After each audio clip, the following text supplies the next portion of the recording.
Hi, my name is Jared, and this is Horror Obsession. Today, I want to discuss a new Netflix original movie called Fear Street Part 1, 1994, directed by Leah Janiak, the first part of a trilogy based on books by R.L. Stine of the same name. Full disclosure, I've never read the books, so I will be evaluating Fear Street 1994 strictly as a movie. Before we get into spoilers, I want to say this movie is definitely a mixed bag, kind of like how having a snack that's half Reese's Pieces and half spiders would be a mixed bag. There are some elements which work really well, especially the kills and some scenes of tension, and others which fall completely flat, notably most of the humor and the love stories. The end result is a movie which is watchable, but not exactly what I would call a good movie. I watched it with my girlfriend, and the most fun we had was picking apart the ridiculous decisions the characters were making and laughing at how poorly executed the love story, tone, and humor was. Interspersed between those moments were some genuinely scary scenes, and the bottom line is it was good enough that I plan on watching part 2. Overall, I would recommend this movie if you are a huge fan of horror, since the horror elements are done well enough to remain entertaining, but if you are just a casual horror fan, and especially if you've never read the books, I would not recommend checking out Fear Street. Alright, with that out of the way, let's jump into spoilers. I like to start with the positives, and in the case of Fear Street, that basically means one major element: the kills. If you followed the channel, you know I talk about how slashers need two things: good kills and good characters. These two facets of a slasher have significant synergy, since the good characters are necessary to make the audience care when someone is in danger, and then all you need is a good kill scene to build suspense and tension before they get unceremoniously massacred, and you've got yourself a quality slasher. Fear Street 1994 is at its best when it's killing the cast, often providing entertaining, unique kills which rarely disappoint. There are plenty of scenes of tension building which keep you guessing at who is going to die and how, including an excellent opening scene which had my expectations sky high. Unfortunately, there were some critical mistakes Fear Street 1994 makes which end up massively undermining the excellent kill scenes. Number 1. The editing. This may seem like a minor gripe, and I don't generally complain about editing in horror movies, but the editing was so bad it detracted from the story. Throughout a lot of the movie it was actually fine, but you could tell certain scenes were sped up by cutting transition shots and other information which, allows the audience to know what is actually going on. Which is kind of like taking all the stop signs out of an intersection to speed up traffic.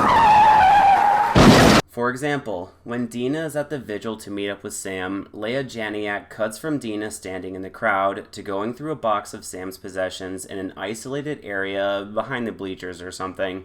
The scene continues to cross-cut back and forth, and I wasn't sure whether we were seeing a flash forward, a flash back, or transitioning to the next scene. This was intended to elevate the material by having some artsy cuts, in the same way Will Smith was supposed to elevate Suicide Squad above a rotting fish carcass of a movie, but it didn't work in either case. The crosscuts ended up being jarring and confusing, and though in the next scene Sam comes to meet up with Dina, which explains they are still at the vigil, they then continue to crosscut between the new scene and the vigil again, a baffling decision which perfectly encapsulates the hectic and confusing editing. Number 2. The love story. For a lot of genres, the love story is what carries the entire narrative from start to finish and provides the emotional backbone of the film. Horror movies don't need a love story, though it can be a good way to raise the stakes of the kill scenes and make the audience become more emotionally invested. The only problem is, you have to do the love story well. Otherwise, this completely backfires and the audience ends up divesting from the story rather than investing. The love story between Dina and Sam doesn't work for me, at all. The reason for this is a bit complicated, but I think it mostly comes from the fact that Dina is a complete piece of shit. And I know that douchebag out there was squeezing your ass. You broke up with me. What's his name? You broke up with me. What's his name, Sam? The dude Stop. groping you. Stop. Touching you. From the very start, she is controlling, quick to anger, irrational, and basically tries to kill Sam early on. The very first scene we find out about their relationship, Dina is angry at Sam because she moved to another town, to which Sam very reasonably explains, I'm in high school, my parents moved, I literally had no choice. But that's not good enough for Dina, who freaks out and yells at her some more. You broke up with me, remember? So stop acting like I'm the bad guy. Yeah, well, I'm not the one who moved to Sunnyvale. My parents got divorced.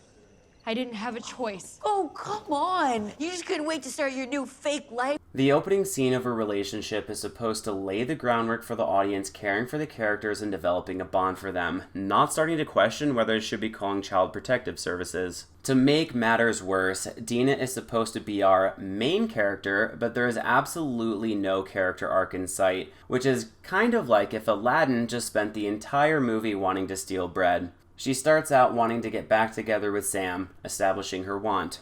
Her need is to keep Sam alive from the evil witch curse. The way you write a story is to put the need and want in conflict, so the characters have to make difficult decisions and grow as human beings, not by having the want and need be nearly identical. Dina doesn't change or grow at all throughout the course of the movie, and honestly, I think the story would have worked a lot better if they had changed a couple fundamental aspects. If Sam had been the main protagonist, I'm the protagonist, and Dina had been the side character, we could have seen how torn Sam was between accepting and adapting to her new life in Sunnyvale, or whether she holds onto her roots and continues to live out the doom and gloom life of Shadyside, with Dina being the physical embodiment of that choice. On the flip side, another change which would have worked would be to have them still together at the start of the movie. You start the story with Sam having just moved to Sunnyvale, and they meet up at the vigil just like they do in the movie, except this time it is a story of forbidden love since their respective towns don't want them fraternizing with each other. Basically Montagues and Capulets. I think either of these changes would have solidified the emotional core of the movie and fixed the second biggest problem with the movie, which brings me along to my next point, the biggest problem. Number 3, the tone. By far the worst part of Fear Street 1994 is the wildly varying tone. The kills were inventive enough, and the tension and suspense well enough crafted that the movie could have survived the confusing, nauseating editing and the completely unconvincing abusive love story, but the mismatched tone ended up sinking this movie down several notches for me. Horror comedy is inherently one of, if not the, most difficult genre because the emotions you are trying to get the audience to feel are essentially polar opposites. The truly great horror comedies typically pick either horror or comedy and then execute that extremely well, while sprinkling in specific scenes and elements of the other. For example, Shaun of the Dead is mostly a comedy with some quality horror, while Scream is mostly a horror with some quality comedy. Fear Street 1994 doesn't really pick a lane, and the end result is both elements undermine each other. For example, the comic relief character, Simon, is constantly appearing and ruining the suspense from otherwise great scenes. I understand comedy is subjective, and while his character didn't work for me at all, some people may have found him funny.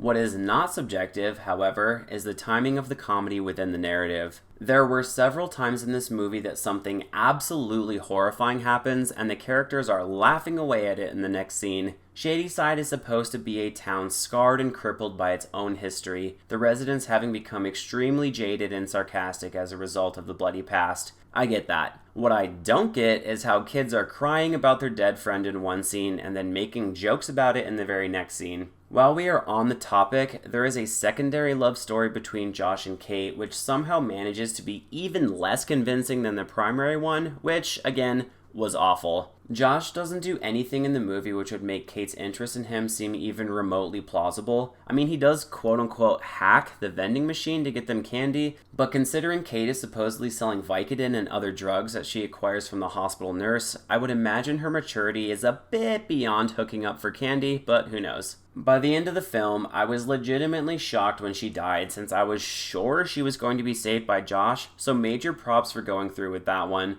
But afterwards, the rest of the characters barely acknowledge it, despite Dina being her best friend, and Josh having a huge crush on her and, I think, losing his virginity to her in a bathroom stall a couple scenes earlier. Even if the town is jaded from their bloody history, these individual characters should still care about each other, and taking that out of the story sucks the lifeblood right out of the narrative and makes it really hard to care about anything that's happening. There are other problems as well, including the characters doing stupid stereotypical horror movie stuff like dropping a gun right after successfully using it to save someone's life, holding Sam's head in the lobster tank to drown her as the means of stopping the curse, even though drowning would fill your lungs with water and make it so their plan of resuscitation would never work, using the epinephrine to inject it directly into her sternum instead of a muscle, presumably because the writers have seen Pulp Fiction and think that's how that works. The unrealistic and annoying portrayal of what being on drugs is like, including Simon's slapstick comedy routine while talking about his brother who overdosed and almost died.